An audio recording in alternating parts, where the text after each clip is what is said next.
नमस्कार बच्चों, एक बार फिर से आप सभी को धर्मेंद्र मैथमेटिक्स क्लास में स्वागत है। जैसा कि पिछले क्लास में हम लोग क्या पढ़ रहे थे, कंटिन्यूटी पढ़ रहे थे। कंटिन्यूटी में लग रहा है कि लास्ट में हम लोग क्या किए थे, क्वेश्चन एक बना रहे थे ना, क्वेश्चन पर चल रहे थे। तो चलिए क्वेश्चन पर चल रहे थे। अब क्वेश्चन के बाद क्या नोट नंबर क्या तक हो गया था, नोट लगता है कि 2 को मैंने लिखा दिया था शायद बाबू। नोट नंबर 3 हम लोग देखेंगे, लेकिन उससे पहले आप एक काम और कर लीजिए। अगर यदि अंगूठा का इस्तेमाल अब आज तक आप लोगों ने नहीं किया है तो अंगूठा का इस्तेमाल भी कर लें। जैसा कि आप जानते हैं कि अंगूठा का इस्तेमाल जो है ना अक्सर 2 जगह होता है, एक वोटिंग करने के लिए और एक अभी फिलहाल लाइक करने के लिए, इसलिए उसका इस्तेमाल करें। अब आप देखिए बाबू, नोट नंबर 3 में क्या है, तो नोट नंबर 3 में ये है, ये बहुत ज़्यादा इंपॉर्टेंट है बाबू। ये नोट नंबर जो 3 लिखने वाले हैं बहुत ज़्यादा इंपॉर्टेंट है। अब देखिए, sine x, cos x, modulus functions,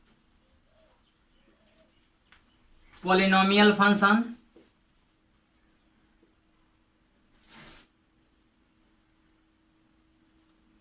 constant function, linear function,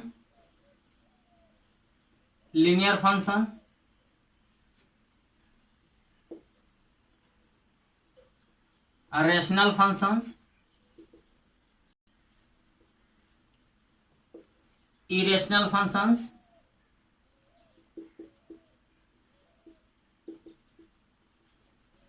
functions, उसके बाद क्या, logarithmic function,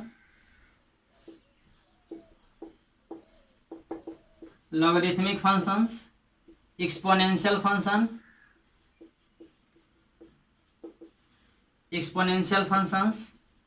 ATC are continuous everywhere in its domain।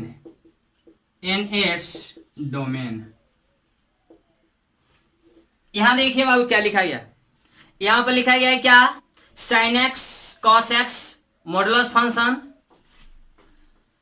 Polynomial function, constant function, linear function, rational function, irrational function, और क्या logarithmic function, exponential functions, etc are continuous everywhere in its domain. यानी ये सब जो function है वो सभी जगह क्या होते हैं, कंटिन्यूअस होते हैं। ठीक है, क्या होते हैं, कंटिन्यूअस होते हैं, लेकिन कहाँ पे, अपने अपने डोमेन में। यानी जैसे ही आप देखेंगे कि sin x का फंक्शन है तो sin x का फंक्शन सभी जगह कंटिन्यूअस होगा अपना डोमेन में। उसके बाद क्या, cos x, जैसे ही आप देखेंगे कि cos x का फंक्शन है तो आंख मूंद करके क्या बोलेंगे कि ये कंटिन्यूअस होगा, लेकिन कहाँ, अपने डोमेन में। उसके बाद क्या, मॉडुलस फंक्शन भी क्या होगा, कंटिन्यूअस होगा, कहाँ पे, अपने डोमेन में। लेकिन एक कंडीशन है, मॉडुलस फंक्शन जहां पे 0 होता है, एक्स के जिस वैल्यू के लिए 0 होता है वहां पर ये क्या, वहां पर ये डिफरेंशिएबल नहीं होता है। ठीक है, तो एक बात और, उसके बाद क्या, तो मॉडुलस फंक्शन के बाद क्या है बाबू, तो उसके बाद है क्या, पॉलिनोमियल फंक्शन। तो एक बात और याद रखेंगे कि पॉलिनोमियल फंक्शन जो है सभी जगह क्या होगा, कंटिन्यूअस होगा।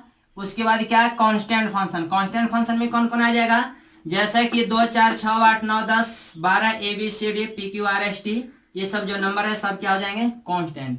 यानी वैसा नंबर जो समय के साथ परिवर्तित नहीं होता है, चेंज नहीं होता है, नहीं बदलता है, वो फंक्शन कांस्टेंट फंक्शन कहलाता है। बस समझ आई बाबू। अब देखिए उसके बाद लिखा गया लीनियर फंक्शन। तो जैसे ही आप देखेंगे कि लीनियर फंक्शन है तो क्या होगा, लीनियर फंक्शन भी आपका कंटिन्यूअस होगा। उसके बाद रेशनल फंक्शन, उसके बाद क्या, लॉगरिथमिक फंक्शन। जैसे ही आप देखेंगे कि आपका लॉगरिथमिक फंक्शन दिया गया है तो फंक्शन क्या होगा, तो वो आपका कंटिन्यूअस होगा। उसके बाद क्या, एक्सपोनेंशियल फंक्शन, और क्या, हाँ एक्सपोनेंशियल फंक्शन क्या होगा, it is are continuous everywhere. यानी सबको लाइन बाय लाइन समझ लीजिए। साइन एक्स में कौन कौन आ जाएगा, कॉस एक्स में कौन कौन आ जाएगा, उसके बाद क्या, मॉडुलस में कौन कौन आ जाएगा, उसके बाद क्या, पॉलिनोमियल में कौन कौन से आएगा,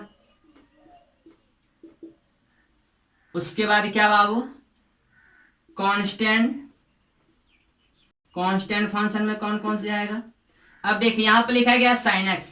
साइन एक्स का मतलब साइन का फंक्शन होना चाहिए, जैसे कि sine x, sine 2x, sine 3x, sine 4x dot dot dot etc।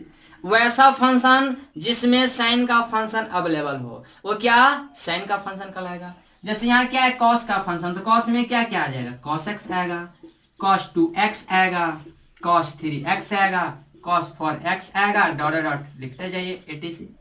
और क्या मॉडुलस, मॉडुलस में क्या जैसे मॉड एक्स, एक्स माइनस 1 का मॉड, एक्स माइनस 2 का मॉड, एक्स प्लस 3 का मॉड, यानी वैसा फंक्शन जो मॉड के अंदर है ये कौन सा फंक्शन कहलाएगा, मॉडुलस etc। अब उसके बाद क्या पोलिनोमियल, पोलिनोमियल में कौन कौन आ जाएगा बाबू, जैसे x square plus x plus 1, या क्या 3x के पावर 4 प्लस 6x क्यू और प्लस क्या x, या x के पावर 6 प्लस x के पावर 4 etc। उसके बाद क्या है बाबू कांस्टेंट, कांस्टेंट में क्या क्या आ जाएगा, कांस्टेंट जैसे 2 ये ऐसे लिख सकते हैं, plus minus 1 plus minus 2 plus minus 3 4, या A B C P Q R S T वगैरह वगैरह। उसके बाद क्या है कांस्टेंट के बाद क्या है बाबू, तो उसके बाद कांस्टेंट के बाद है linear function. Linear function, linear में कौन कौन आ जाएगा, तो लीनियर में आपका हो जाएगा बाबू जैसे क्या एक्स प्लस माइनस बी, जैसे कि x plus 2, x plus 3, minus x plus 4, minus x plus 7 dot dot etc।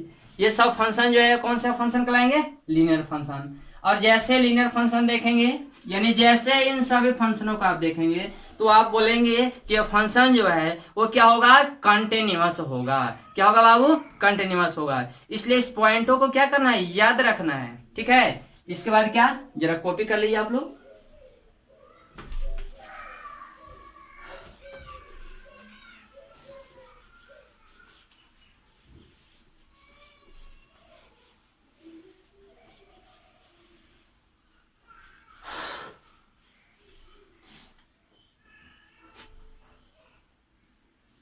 इसके बाद देखिए बाबू, इसके बाद नेक्स्ट पॉइंट है कि if f x and g x are continuous function, then first में क्या f x plus g x is also continuous.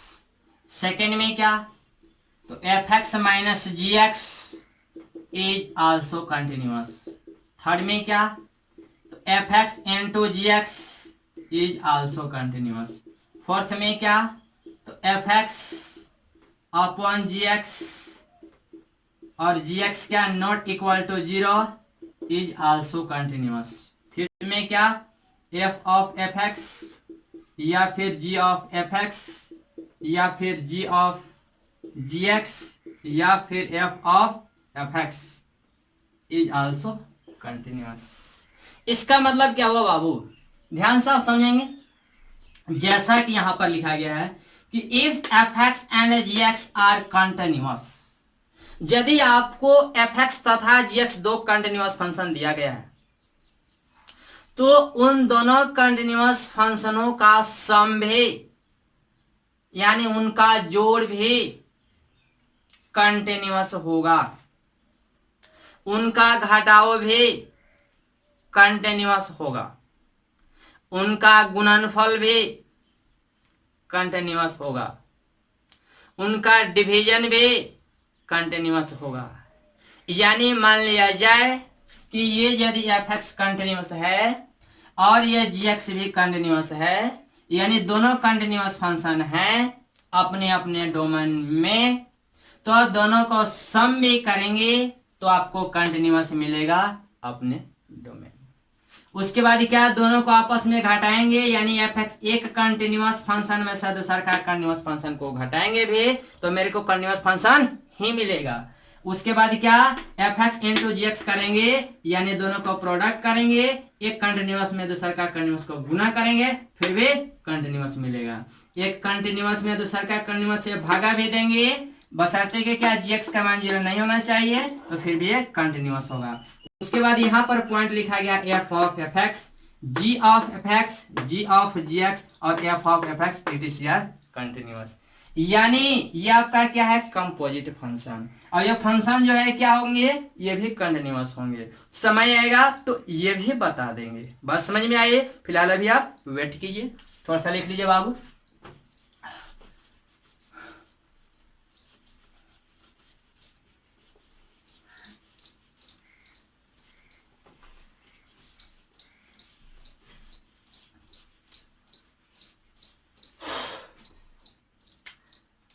चलिए थोड़ा सा बेसिक देख लेते हैं हम लोग,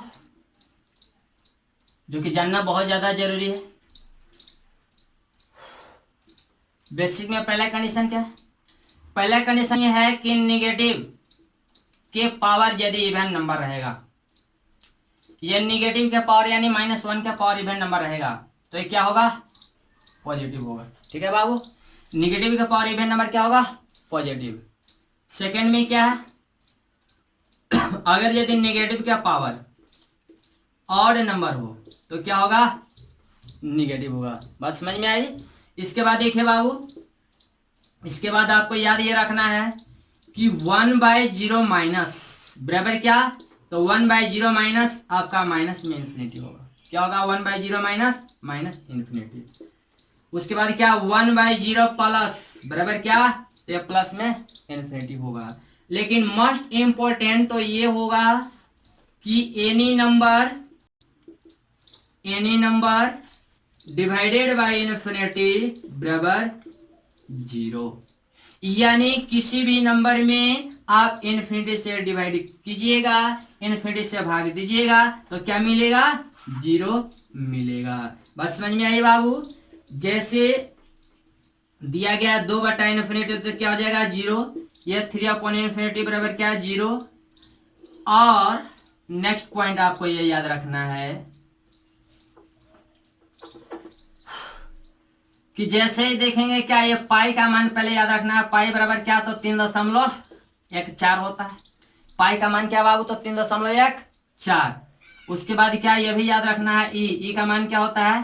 तो 7 पॉइंट, ये आपका होता है, सॉरी 2.718 ये आपका होता है। उसके बाद आपको ये याद रखना है कि जैसे ही देखेंगे कि 1 से ज्यादा के पावर क्या? इनफाइनाइट है। 1 से क्या? 1 से ज्यादा के पावर इनफाइनाइट, तो उसका वैल्यू क्या होगा? इनफाइनाइट। क्या होगा वैल्यू? इनफाइनाइट। 1 से ज्यादा का पावर यदि इनफाइनाइट होगा तो उसका वैल्यू क्या होगा? इनफाइनाइट। और 1 से कम का वैल्यू यदि 1 से कम का पावर यदि इनफाइनाइट दिया गया है तो उसका वैल्यू क्या होगा? 0। तो यहाँ पर कोई बंदा बोलेगा 1 का पावर इनफिनिटी रहेगा तो इनडिटरमिनेट फॉर्म हो जाएगा। ठीक है, अब आप देखिए तो बाबू, ये आपका क्या है? 2 के पावर इनफिनिटी। अब उसी प्रकार से यहाँ देखिए 3 का पावर इनफिनिटी, ये आपका इनफिनिटी होगा। अब इसी प्रकार से यदि हम ई के पावर इनफिनिटी लिखे तो क्या होगा? इनफिनिटी। क्यों? क्योंकि ई क्या है? ई क्या है? तो 2.718 है, तो 2.718 है, यानी 2 से ज्यादा है, यानी 1 से ही ज्यादा है, तो इसका पावर इनफिनिटी क्या? इनफिनिटी होगा। यदि पाई के पावर इनफिनिटी की बात की जाए तो ये आपका क्या होगा? इनफिनिटी। एक बात और, ई के पावर माइनस इनफिनिटी, यदि ई के पावर माइनस इनफिनिटी है तो ये वैल्यू क्या होगा? तो ई के पावर माइनस इनफिनिटी ये आपका ऐसे हो जाएगा, इसको लिख सकते हैं क्या? 1/e के पावर इनफिनिटी। और ई के पावर इनफिनिटी क्या होता है? इनफिनिटी, यानी 1/इनफिनिटी। 1/इनफिनिटी यानी 0। अब आप देखो बाबू, next e to the power infinity तो आप ऑलरेडी जानते हो, e to the power infinity जानते हो, अच्छी बात है। इसके बाद क्या जानेंगे? इतना फिलहाल कॉपी कर लीजिए। नेक्स्ट पॉइंट देखिए आप, नेक्स्ट पॉइंट आपका है बाबू, कुछ इनडिटरमिनेट फॉर्म है। ठीक है, कौन सा फॉर्म? Indeterminate form. तो देखिए तो ये क्या क्या है इनडिटरमिनेट फॉर्म बाबू? तो पहला आपका होता है 0/0, दूसरा का इन्फिनिटी अपॉन इन्फिनिटी, थर्ड में होता है इन्फिनिटी माइनस क्या इन्फिनिटी, उसके बाद क्या 0 इंटू इन्फिनिटी, उसके बाद क्या 1 टू द पावर इन्फिनिटी, उसके बाद क्या 0 टू द पावर क्या 0 टू द पावर 0, उसके बाद क्या तो ये आपका होता है इन्फिनिटी टू द पावर 0। इस प्रकार से ऐसे होता है बाबू। ये आपका क्या टोटल, ये टोटल 7 गो आपका इंडिटरमिनेट फॉर्म होता है। टोटल क्या गो 7 गो इंडिटरमिनेट फॉर्म। यानी कभी भी क्वेश्चन को आप सॉल्व करेंगे तो सबसे पहले ये देखना है कि जो कोई क्वेश्चन है वो इस फॉर्म में तो नहीं ना है। यदि इस फॉर्मेट में होगा तो पहले हम लोग को इस फॉर्मेट से फ्री करना होगा, इस फॉर्मेट से हटाना होगा, उसके बाद उसका कैलकुलेशन करेंगे। बात समझ में आई बाबू। अब आप देखें नेक्स्ट पॉइंट क्या है। नेक्स्ट आपका ये है मॉडुलस फंक्शन का कुछ प्रॉपर्टी है, ठीक है। जैसे आज जान लीजिए थोड़ा सा बिल्कुल मॉडुलस फंक्शन, ठीक है। मॉडुलस फंक्शन बिल्कुल हम लोग को कंटिन्यूटी में यूज होने वाला है, इसलिए इसको हम बता रहे हैं, ठीक है बाबू। मॉडुलस फंक्शन मान लीजिए कि आपको दिया गया है क्या एफ एक्स बराबर दिया गया है मॉड ऑफ एक्स, ठीक है। एफ एक्स बराबर क्या बाबू, तो एफ एक्स बराबर दिया गया मॉड ऑफ एक्स। तो याद ये रखना है कि यदि एफ एक्स बराबर मॉड ऑफ एक्स दिया गया है तो यह मॉड से बाहर आता है तो लिखाता है एक्स, लेकिन कब, तो जब एक्स का वैल्यू या तो 0 से बड़ा होगा या तो फिर 0 के बराबर होगा तब। यानी एफ एक्स बराबर यदि मॉड ऑफ एक्स दिया गया हो तो ये मॉड से बाहर आएगा तो जस का तस लिखाएगा, लेकिन कब, तो जब x का मान या तो 0 से बड़ा हो या तो फिर 0 के बराबर हो तब। और यह माइनस में x लिखाता है, यानी ये x जस का तस रहेगा बट उसमें माइनस लग जाएगा, लेकिन कब, तो जब x का मान 0 से छोटा होगा तब। बात समझ में आई। एग्जाम्पल के तौर पे इस बात को याद रखिएगा, रटना मना, ठीक है बाबू। अब यहाँ पर देखो, जैसे मान लो कि एफ एक्स बराबर आपको दिया गया है 3 का मॉड, तो ये मॉड से बाहर आएगा तो 3 रहेगा, क्यों, ये जस का तस, क्यों, क्योंकि इस x के जगह पर क्या 3 है और 3 क्या है, तो 0 से बड़ा है। जब 3 ये 0 से बड़ा है, आप जानते हैं कि जब x का मान 0 से बड़ा होता है या फिर बराबर होता है तो मॉड से बाहर आता है तो जस का तस रह जाता है, तो ये आपका ये हो जाएगा। लेकिन यदि एफ एक्स बराबर दिया गया है -4, तो आप क्या करोगे बाबू, ये यदि -4 दिया गया तो जब ये -4 दिया गया है तो मोड से बाहर आएगा तो क्या होगा, ये आपका हो जाएगा -4 का तो -4 रहेगा ही रहेगा। यानी x का ये जैसे देख रहे हैं, ये अगर यदि एफ एक्स बराबर मॉड एक्स होता है तो मॉड से बाहर आता है तो ये x तो लिखाता ही है, लेकिन उसमें माइनस लगता है, तो इसमें माइनस लगाएंगे तो क्या होगा, प्लस में 4 हो जाएगा। बस समझ में आई बाबू। इसके बाद देखिए बाबू, इसके बाद हम लोग जानेंगे थोड़ा सा और क्या, थोड़ा सा और जानेंगे greatest integer function, greatest integer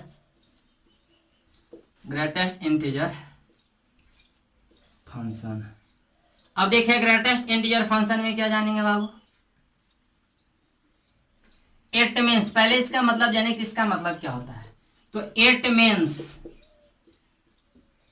means just less और क्या इक्वल इंटीजर। अब देखिए क्या लिखा गया, लिखा गया ग्रेटेस्ट इंटीजर, जिसका क्या सिंबल ये होता है जनरल।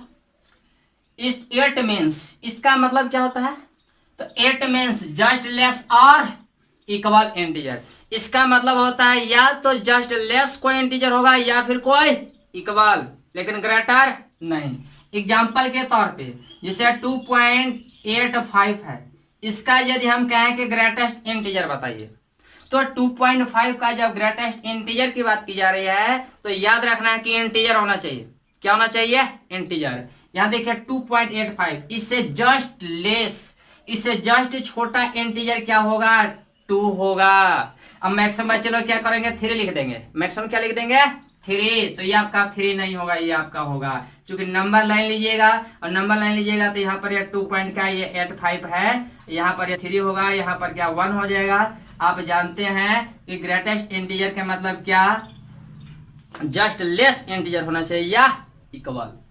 इट मीन्स इसका मतलब क्या, जस्ट लेस, जस्ट उससे छोटा, या फिर क्या और, यानी या क्या इक्वल इंटीजर। या तो इससे जस्ट कोई लेस होगा या फिर इक्वल होगा। तो देखो तो बाबू इसे जस्ट लेस इंटीजर की बात करोगे तो 2 होगा, ना कि 3। 3 तो क्या हो जाएगा, नेक्स्ट हो जाएगा, जो कि नेक्स्ट नहीं होता, ग्रेटर नहीं होता है। लिखा गया है इट मीन्स जस्ट लेस और इक्वल।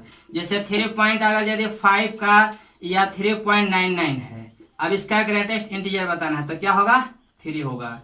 अगर यदि 0.1 है तो 0.1 का ग्रेटेस्ट इंटीजर 0 होगा। इसी प्रकार से बाबू -2.3 है तो -2.3 का ग्रेटेस्ट इंटीजर क्या होगा, बोलिए बाबू। 2.3 का ग्रेटेस्ट इंटीजर क्या होगा, तो इसका हो जाएगा -3। अब देखिए ढेर बच्चे लोग यहाँ पर सर, ढेर बच्चे लोग यहाँ पर सस्पेंस में पड़ गए कि सर व्हाट इज दिस, आपने यहाँ पर क्या किया। तो बेटा यहाँ देखो, ये देखो, ये आपका क्या प्लस इन्फिनिटी, आपका रहा माइनस इन्फिनिटी, ये आपका ये 0 है, ये आपका 0 है, ये -1 है, ये आपका -2 है, ये आपका -3 है। अब देखिए आपका क्या -2.3, ये आपका माइनस में 2.3 है, इससे जस्ट लेस, तो लेस इधर ना है जी, लेस इधर ना होगा, ना कि इधर, इधर तो फिर प्लस में चले जाएंगे। बात समझ में आ रही, तो बेटा ये हो जाएगा। इसी प्रकार से एक बात और जानेंगे, 3 का ग्रेटेस्ट इंटीजर क्या होगा। 3 का ग्रेटेस्ट इंटीजर थोड़ा सा इधर देख लीजिए,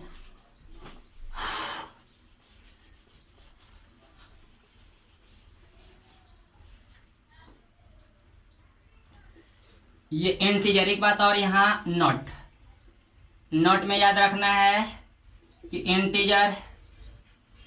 इंटीजर का जो ग्रेटेस्ट इंटीजर होगा वो क्या होगा, इंटीजर ही होगा। इंटीजर का क्या, इंटीजर ही।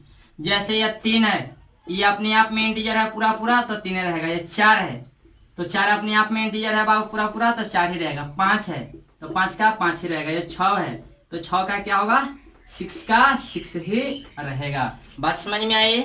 तो इस प्रकार से आप इतना याद रखेंगे, जो नेक्स्ट क्लास होगा बाबू उसमें आपको क्या एक्सरसाइज पर हम लोग लेकर के चलेंगे। उसके बाद जो थ्योरी है वो आपको बताया जाएगा और बहुत मजा आने वाला है, एकदम लाइन बाय लाइन हम लोग पढ़ेंगे। ऐसे भी आप लोग जब कोशिश कीजिएगा तो मैक्सिमम क्वेश्चन फिलहाल आपको इस थ्योरी पर, इतना थ्योरी के आधार पर बन जाएंगे। तो एनसीईआरटी नेक्स्ट क्लास में क्या, नेक्स्ट क्लास में आपका एनसीईआरटी स्टार्ट होगा और आप पहले बना करके आएंगे, बाकी कल के क्लास में हम लोग पढ़ेंगे। ठीक है, थैंक यू, बाय।